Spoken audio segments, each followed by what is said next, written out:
ईमान इंसान की रूह की हकीकत है, लेकिन इसके बदक्स बेईमानी इंसान की शख्सियत को कमजोर और उसके दिल को तारीक कर देती है। बेईमानी एक ऐसी बीमारी है जो इंसान को सच्चाई से दूर करती है और झूठ, फरेब, धोखाधड़ी का रास्ता इख्तियार करने पर मजबूर कर देती है। जो शख्स बेईमानी में मुब्तला होता है वो न सिर्फ अल्लाह के सामने जवाबदेह होता है, बल्कि उसकी जिंदगी में सुकून और सुकूनियत भी खत्म हो जाती है और वो हर वक्त खौफ में मुब्तला रहता है कि कब उसका झूठ बेनकाब हो जाए। अल्लाह ताला ने कुरान मजीद में झूठ और धोखाधड़ी से बचने की बार बार हिदायत दी है। अल्लाह ताला फरमाते हैं, सच्चाई को पकड़ो क्योंकि सच्चाई ही है जो तुम्हें अल्लाह की रजा तक पहुंचाती है। और झूठ के बारे में फरमाया, झूठ बोलना ईमान का हिस्सा नहीं और तुम्हारे दिलों को अल्लाह की रजा से दूर कर देता है।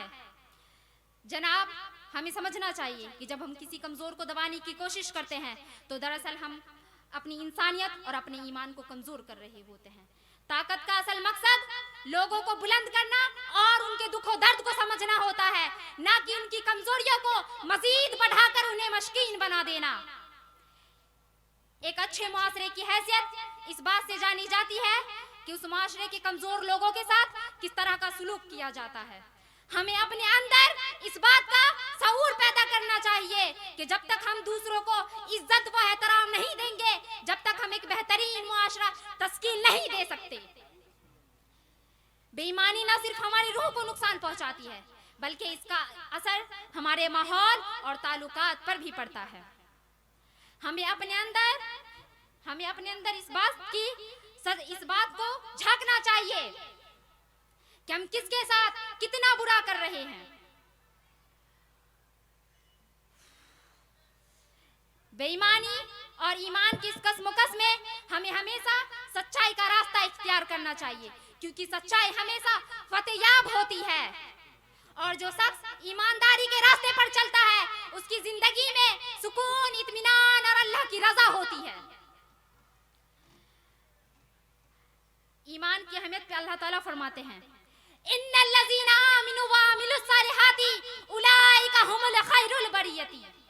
इसके तर्जुमा है, यकीनन जो लोग ईमान लाए और नेक अमल करे वो तमाम मखलूकात में सबसे बेहतरीन है। इस आयत मुबारक से हमें ये समझ आता है कि ईमान सिर्फ दिल का नूर ही नहीं बल्कि इसका असर हमारे अमल पर भी होना चाहिए। ईमान की सबसे बड़ी खुसूसियत यह है कि ये इंसान को दुनिया की तमाम परेशानियों से बलातर कर देता है। जब इंसान का ईमान अल्लाह पर मजबूत हो तो वो दुनिया की तमाम परेशानियों और मुसीबतों को बर्दाश्त कर सकता है। ईमान इंसान को उम्मीद, हौसला और सुकून फराहिम करता है। हमें समझना चाहिए, इस बात पे गौर करनी चाहिए और इस बात को हमें मुआशरे में फैलानी चाहिए। ईमान एक ऐसा दरख्त है जिसकी जड़ अल्लाह पर यकीन है और इसका फल हमें दुनिया व आखिरत में कामयाब कर देता है। आखिर में अल्लाह ताला से दुआ है हम सबको सच्चाई और ईमान की रोशनी अता फरमाए। आमीन सुम्मा आमीन। आखिर में एक शेर है, इशारे पे उसके ही तो सैलाब आता है, इशारे पे उसके ही तो सैलाब आता है, किनारे पर फिर वही नूह की कश्ती लगाता है। और परेशानी में भी हरगिज़ परेशान तुम नहीं होना, और परेशानी में भी हरगिज़ परेशान तुम नहीं होना, खुदा ईमान वालों को ही अक्सर आजमाता है।